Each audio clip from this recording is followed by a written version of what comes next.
Et sans plus attendre, on part à Kaboul où l'on rejoint notre envoyé spécial Lucas Manger. Lucas, un appel à un gouvernement de concertation. Est-ce qu'il faut comprendre que le docteur Abdullah est invité à participer au nouveau gouvernement ?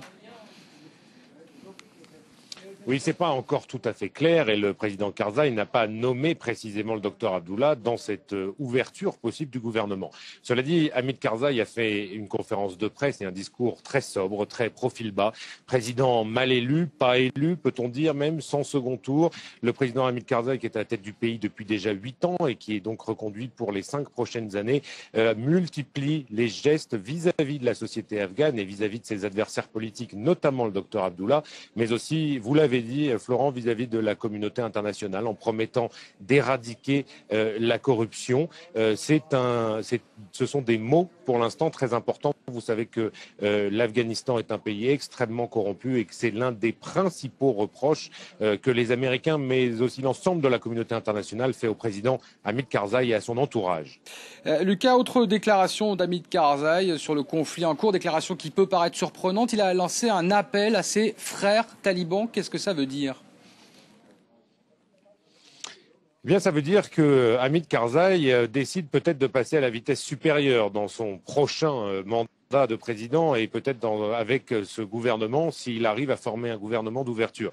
Vous savez que l'insurrection fait rage en Afghanistan, dans plusieurs régions du pays. À la fois des soldats de la coalition internationale sont tués tous les jours, mais aussi des civils afghans. Il y a eu des multiplications d'attentats qui ont notamment entaché le premier tour des élections le 20 août.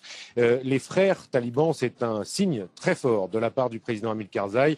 Il les appelle à rentrer en Afghanistan. C'est aussi en direction de ceux qui sont au Pakistan, à la frontière entre les deux pays, et qui continuent à multiplier les assauts dans différentes régions du pays. C'est un mot, encore une fois, ce ne sont que des mots pour l'instant de la part du président Hamid Karzai, mais il semblerait qu'Hamid Karzai ait entendu à la fois les appels de la communauté internationale sur la corruption et les appels de la société afghane qui dit attention, les talibans sont dans notre pays, ce sont nos frères, ce sont des gens avec qui l'on peut discuter. Alors avec qui exactement Hamid Karzai va parler parmi les talibans, s'il le fait, ça reste à voir, mais en tout cas, la main est tendue. Faire alliance avec les talibans pour remporter la guerre avec certains talibans, c'est une stratégie qui peut marcher, c'est une stratégie qui a déjà fait ses preuves. C'est une stratégie de retournement, on va dire. C'est en tout cas ce qu'essayent aussi de faire les armées de la coalition internationale qui sont en Afghanistan. Évidemment, pas directement. Il ne s'agit pas de parler avec ceux qui posent directement les bombes ou avec les commanditaires. Mais ce qu'on appelle talibans ici en Afghanistan est un mouvement aujourd'hui très vaste qui n'a plus grand-chose à voir avec le mouvement des talibans qui étaient au pouvoir en Afghanistan de 96 à 2001. C'est un mouvement, les talibans, qui regroupe différentes factions politiques, des islamistes radicaux, mais aussi d'anciens leaders politiques qui n'ont rien à voir avec l'islam radical.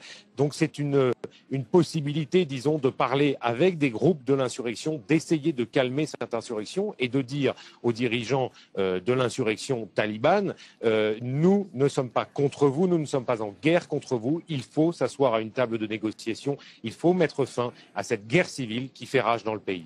Merci Lucas Manger, vous êtes notre envoyé spécial en Afghanistan. Après donc cette déclaration d'Hamid Karzai, la première depuis sa réélection officielle à la tête du pays.